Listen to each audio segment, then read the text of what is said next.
KL tower মালয়েশিয়ার একটি দর্শনীয় স্থান। যদি আপনি মালয়েশিয়ায় যান এবং মালয়েশিয়ার কুয়ালালামপুর শহরে যান, তো অবশ্যই আমি বলবো ভিজিট করুন এই কেএল টাওয়ারে। এই কেএল টাওয়ার এই কেএল টাওয়ারের মধ্যে আপনি একটি ইসলামীয় স্থাপত্যও দেখতে পাবেন। তো কেএল টাওয়ার যাওয়ার সবথেকে ভালো সময় হচ্ছে, আমি বলবো ঠিক বিকেলের দিকে এই কেএল টাওয়ারে চলে যান।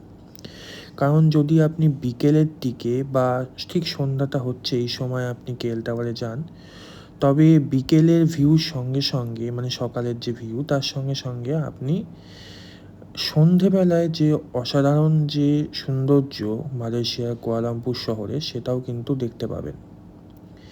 যেমন এটা আমি সন্ধ্যের ভিউটা দেখাচ্ছি, আর সবে সন্ধে হয়েছে এই সময়কার ভিউ। আর দূরে আপনি টুইন টাওয়ারও দেখতে পাচ্ছেন এখান থেকে। তো এটা অবশ্যই যান আমি বলবো।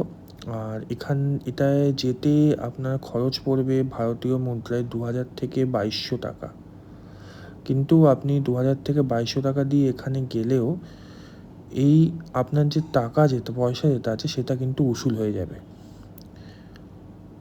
আর এইখানে আরেকটি কথাও বলে রাখি, সন্ধেবেলায় এখানে কিন্তু একটা লাইট অ্যান্ড সাউন্ডও হয় সন্ধেবেলা।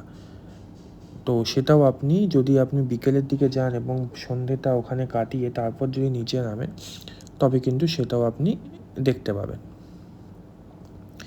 আর এই কেএল টাওয়ারের নিচেই অনেক ফুডের দোকানও আছে, আপনি চাইলে সেগুলো এনজয়ও করতে পারেন।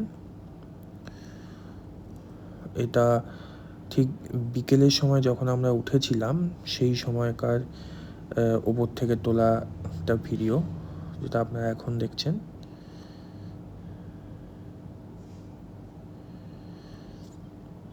আর টুইন টাওয়ার যে আছে, টুইন টাওয়ার থেকে কেএল টাওয়ারের দূরত্ব খুব বেশি নয়। তো আমি বলবো যখন আপনি ট্যুরটাকে প্ল্যান করছেন, তো যেদিন আপনি টুইন টাওয়ার ভিজিট করছেন সেই দিনই টুইন টাওয়ার দেখে এই কেএল টাওয়ারে চলে যান।